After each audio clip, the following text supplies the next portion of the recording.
right, hello everybody. It's nice to see you. It's my first time speaking in Taiwan. My daughter speaks Chinese, but I don't speak any Chinese. I'm actually half Asian though. I don't look Asian, but when I usually speak on stage, I wear this shirt. You know where this shirt comes from? Anybody? Somebody said Thailand? No. Do I look Thai? I don't look what I am. I'm actually 8% Chinese. I looked at the DNA report, but my mother was born in the Philippines. This is from the Philippines. I definitely don't look Filipino. I don't think I'm too tall. But anyways, my first time speaking at the event here, it's been great to meet you. How many of you are active Amazon sellers? How many are selling on Amazon now? So about maybe 40% of the audience. Okay, this is gonna be interesting for you because we're gonna talk about how to use AI and automation. For those of you who aren't Amazon sellers, maybe some of this might seem a little bit advanced, but it's okay. You are going to need to know this. A little bit about me. I have been working for Helium 10 for 8 years almost. Helium 10 is the most used software for Amazon sellers in the world. We have more than 1 million active users. But I'm not a software salesman. I'm also an Amazon seller. I've been selling on Amazon for years. I've sold millions of dollars. I have launched more than 600 products on Amazon. So I'm just like you. And I love doing case studies and a lot of data. There's going to be a lot of data today. Now, the first thing I want to talk about is, does keyword research matter? We talk a lot about AI. There's something called Rufus. And so the question is, some people think Rufus is all you need now. That is how people search for products. But is that true? The short answer is no, that's not true.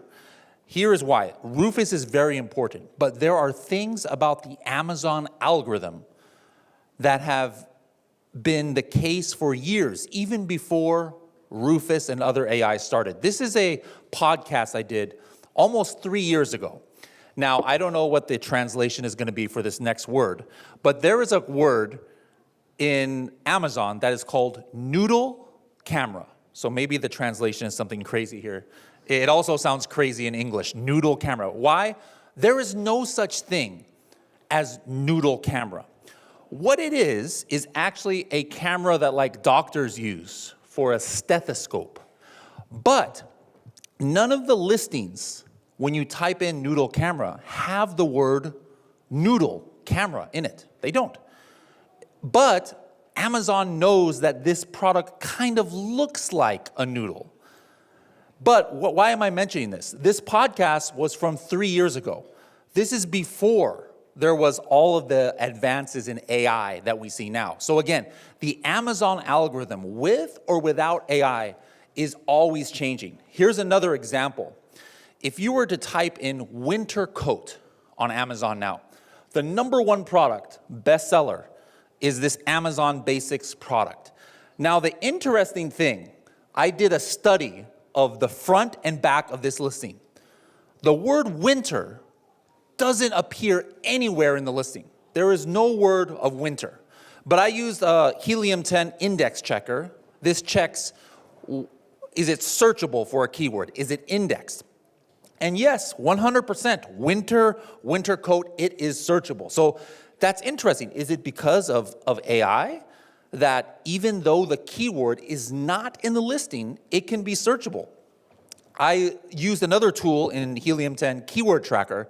We can check the entire history of where a product is showing in the search results. And I found that it first started ranking for winter coat, this product, 2020.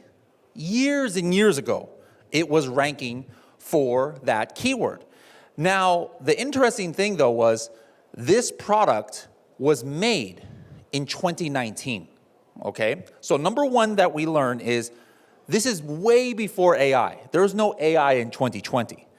But even then, Amazon could understand, the algorithm could understand, hey, this is a jacket, maybe people will use it in winter.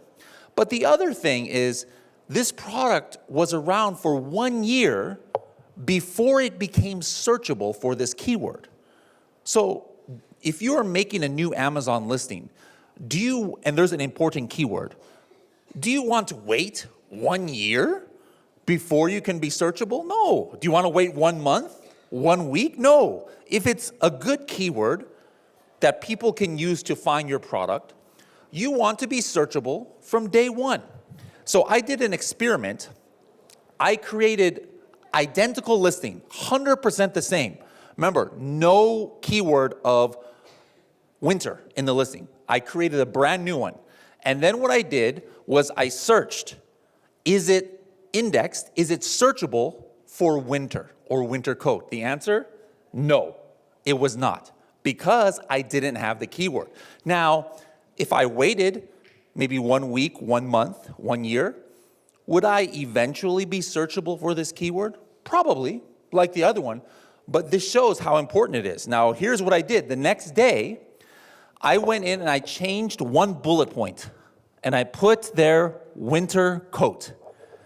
2 hours later, I ran the check again. Now I'm searchable. So what does this show us? Searchability is not just about AI. The most important thing, if you want to be searchable for a keyword, is what? Put it in your listing. That is still important even in the age of AI. Now, more tests I wanted to make was how different is searchability with Rufus and different things like that, because Rufus is important. I'm going to show you how I use it. I wanted to study data to understand this more. So a really good data point that Amazon gives is called search query performance. So I had my data science team really study this a lot. The first thing I wanted to know is when Rufus started, which is July 2024, did searches go down? Because if people are using Rufus to search for products, this is Amazon customers, that means keyword search volume would go down. What did the data show? No. It is almost the same last year as this year. So in other words, if 100,000 people were searching for your product last year, 100,000 people are searching this year. Almost nobody is using Rufus as a replacement for search. What's the next thing I wanted to check? I wanted to see, what about the clicks? In other words, if somebody searched the keyword, they click a product in the results. I wanted to know if that changed. Why would Rufus change it? If people search the keyword, but then they are using Rufus to filter, there would be no more clicks. And so do we see that? No, almost identical. So again, Rufus did not affect how people are filtering the search results. Number 3, what about the click-through rate, the percentage of clicks? Actually, this one did change, but only for 1 month. The exact month that Rufus came out, you see a dip. You see this blue line right here? This dip, this is exactly when Rufus came out, but then what happened the next month? It went back up. So it was kind of like maybe Amazon Prime members were like, oh, what is this Rufus? This is interesting. Let me filter a little bit. But then they saw, no, this does not help me. I'm not going to use it. So the last thing that I checked, has conversion rate changed? What would this show? This means somebody searches the keyword, they click on the product, but then less people are purchasing immediately. Why? Because people are using Rufus on the product page. Like they'll ask it questions, summarize the reviews, or does this product have this? Or what's the price history of the product? And so again, looking at search query performance, I found that, look at that big drop. Exactly when Rufus came out, the conversion rate went down and has stayed down. So what does this mean? This means people are not using Rufus too much for the search or to filter the results, but they are using it on the product page. And so how can we use this information? How can we optimize for this AI experience? Well, yes, you need to be optimizing for Rufus. Here's one example on one of my listings here. There is a question that comes up on the page of Amazon.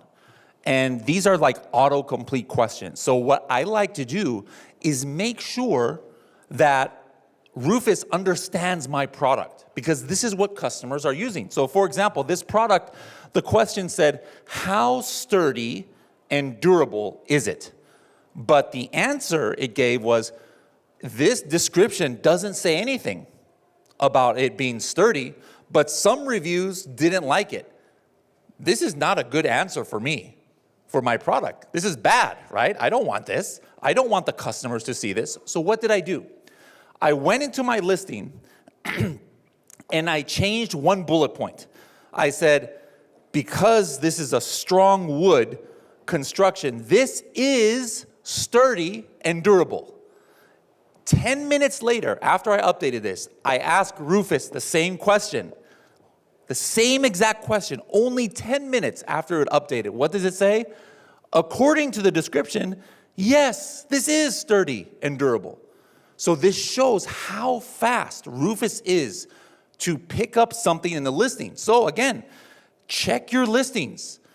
Does it have the correct answer there? If not, you need to update your listing. Now, how else can you optimize for search using Amazon data? Well, there's a lot of different ways. Number one, search query performance. This is amazing to use. Here's an example of something that I had. This is a keyword that I had 3 sales for, all right? But you can't see here, it's blocked off. The conversion rate for me, according to a search query performance, was better than everybody else.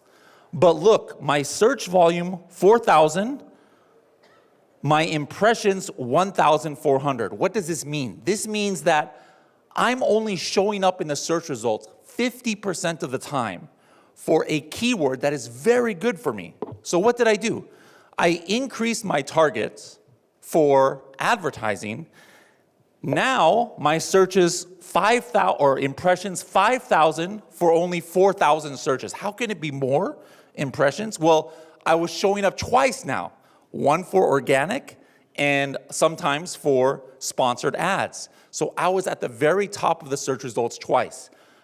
In that time period, my sales went from 3 to 10, 300% increase in sales, just because I was looking at the data of search query performance. In Helium 10, we have suggestions for keywords. You can automate this. Automation is so important. I could set a rule in Helium 10 and say, hey, show me whenever I am showing up in a new keyword in top 10 positions. Or show me when my competitor is showing up or advertising for a new keyword. I don't want to have to always just look for it every week. This is going to be an automation to show it for you. Making sure to use AI to create a listing. I speak Spanish, but I don't speak German.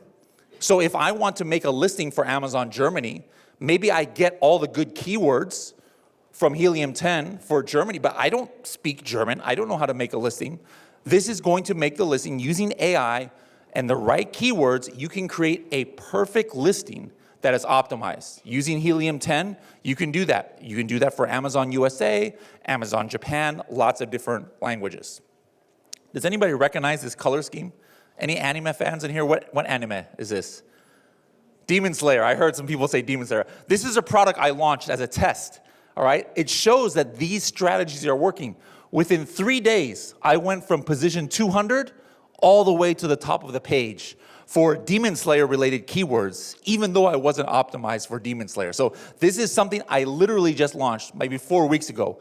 These strategies work when you're doing keyword research. Harvest keywords automatically with advertising. This is so important. Amazon advertising is going to show you new keywords that you can advertise for. You need to automatically harvest them to put to your other keywords. I use day parting schedules. This is for, hey, sometimes maybe 3 a.m., my advertising, my PPC is very bad, a high ACoS. That's what happened here. Look at this ACoS, it's terrible, 200%. So what do? I make an automation and I say from 2 a.m. to 3 a.m., decrease my bid 40%. And what happened after I did that? Look at my ACoS. It went down 80%. These are things you can't humanly do by just looking at it. You have to use data. I have more than 1 minute left. Wait, it's giving me the sign 1 minute. I have 3 minutes left. I already checked. All right. I have 3 minutes left. You guys want me to stay 3 more minutes or 1 minute? 3 minutes, okay? Okay, they said they're good. You can actually have your advertising run completely by AI.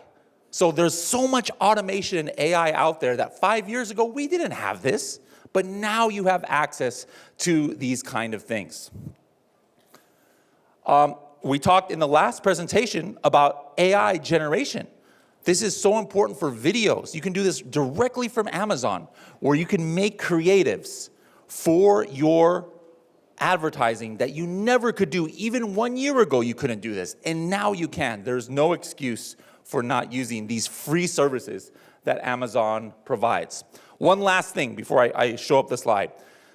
I always talk about something that has nothing to do with Amazon or e-commerce when I speak. A couple people said they heard me speak in Singapore a few years ago.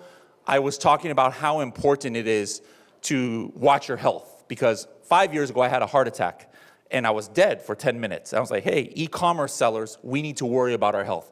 My new one this time is worry about your family too. E-commerce is fun. Don't spend so much time that you don't have enough time with your children too. I have 2 kids, or they're not kids anymore. They're almost out of the house. One is 21, one is 24. And now I feel like I missed a lot of time with them. So if you have children, yes, pay attention to your business, but also pay attention to your children, because you never get that time back.